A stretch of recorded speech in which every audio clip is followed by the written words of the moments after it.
MQM Pakistan ने लिसानी फसादात के हवाले से कुछ फरमाया है। इसके अलावा कप्तान के नाम पे वोट लेने वाले कितने आज़ाद उम्मीदवार हैं जो कमज़ोर हैं और बिकने के लिए तैयार बैठे हैं, इस पे बात करेंगे। जी अस्सलाम वालेकुम, मेरा नाम खुर्रम फहद है। एमकेएम पाकिस्तान के कुछ लोग यानी एक वफ्द की सूरत में मर्दान हाउस गए। मर्दाना हाउस एएनपी का गढ़ है और उन्होंने एएनपी के ताउन का इलेक्शन में शुक्रिया अदा किया और कहा कि लिसानी फसादात का दौर अब खत्म हो गया और अब मिल के चलेंगे। तो एमकेएम पाकिस्तान ने बात अच्छी की है, लेकिन इस पे अमल करके भी दिखाना है, क्योंकि एक जमाना था 60, 70, 80 तक जब कराची दुनिया में मशहूर था और यहाँ पे गैर मुल्की आते थे सैर तफरीह यानी टूरिज्म करने के लिए। अब पाकिस्तान से लोग बाहर जाते हैं टूरिज्म करने के लिए और पाकिस्तानी पाकिस्तान में सयाहत करने से भी डरता है। और वो जमाना था कि जब गोरे पाकिस्तान में आते थे और आज़ादी से घूमते थे, और अब पाकिस्तानियों को यहाँ पे अमन व अमान के बजाय घुटन और खौफ महसूस होता है। तो बिल्कुल वो ज़माना गया और अब उस ज़माने को दोबारा कभी लौट के नहीं आना चाहिए।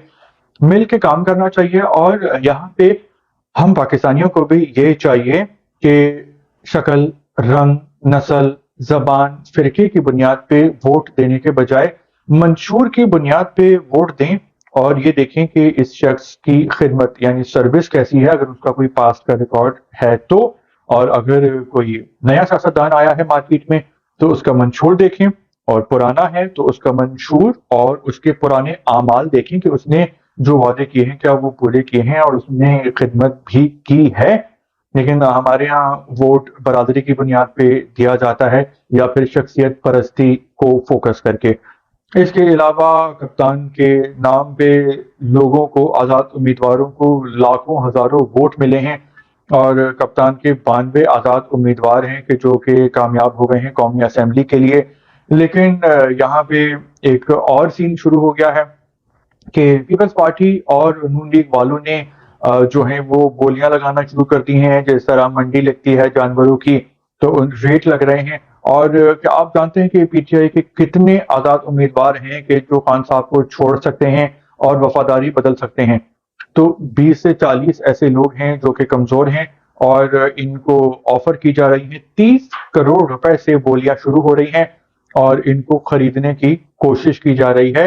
ये बिक जाएं, कप्तान का साथ छोड़ दें और शामिल हो जाएं नून लीग में और पीपल्स पार्टी में, क्योंकि हमने देखा है कि नून लीग विफाक में हुकूमत बना रही है और पीपल्स पार्टी जो है वो सिंध में हुकूमत बनाती आई है। पिछली 3 बारियां ले चुकी है यानी 15 साल, और अब चौथी बारी भी सिंध में पीपल्स पार्टी की है। इसके अलावा सदर होंगे आसिफ जरदारी साहब। इसके अलावा आपको 6 महीने पहले बता दिया था अंदर की खबर कैलकुलेशन तज्जिया कि वजीर आजम शहबाज शरीफ होंगे और वजीर आला पंजाब जो होंगी मरियम नवाज साहिबा होंगी। अब जो आपको खबर बताने वाला हूँ कैलकुलेशन अंदर की खबर, वो ये है कि जो चेयरमैन सेनेट होंगे तो वो सलीम मांडीवाला साहब होंगे जो कि डेप्टी चेयरमैन रह चुके हैं इससे पहले, और स्पीकर होंगे साबिक वजीर आजम यूसुफ रजा केलानी साहब, और सदर के बारे में तो हम सब अभी तक जान चुके हैं कि आसिफ जरदारी साहब होंगे। तो आपका क्या ख्याल है कि क्या ये मखलूत हुकूमत है या ये अकलियती हुकूमत है? क्योंकि हम देख रहे हैं कि जो विफाक दिया जा रहा है वो नून लीग को दिया जा रहा है और पाकिस्तान के जो आने वाले हालात हैं जो अगले 2-3 साल हैं तो वो काफी मुश्किल होंगे। तो अगर मुश्किलात हल ना कर पाई नून लीग तो सारा जो इल्जाम है, मलबा है, बोझ है, वो नून लीग के ऊपर आएगा। और पीपल्स पार्टी तो चूंकि सिंध में है और 18वीं तरमीम के बाद हर साल सिंध को 1000 अरब रुपए मिल जाते हैं, और अगर देखा जाए तो सिंध दुनिया के किसी बड़े मुल्क से कम नहीं है, इतनी बड़ी जगह है, इतनी आबादी है।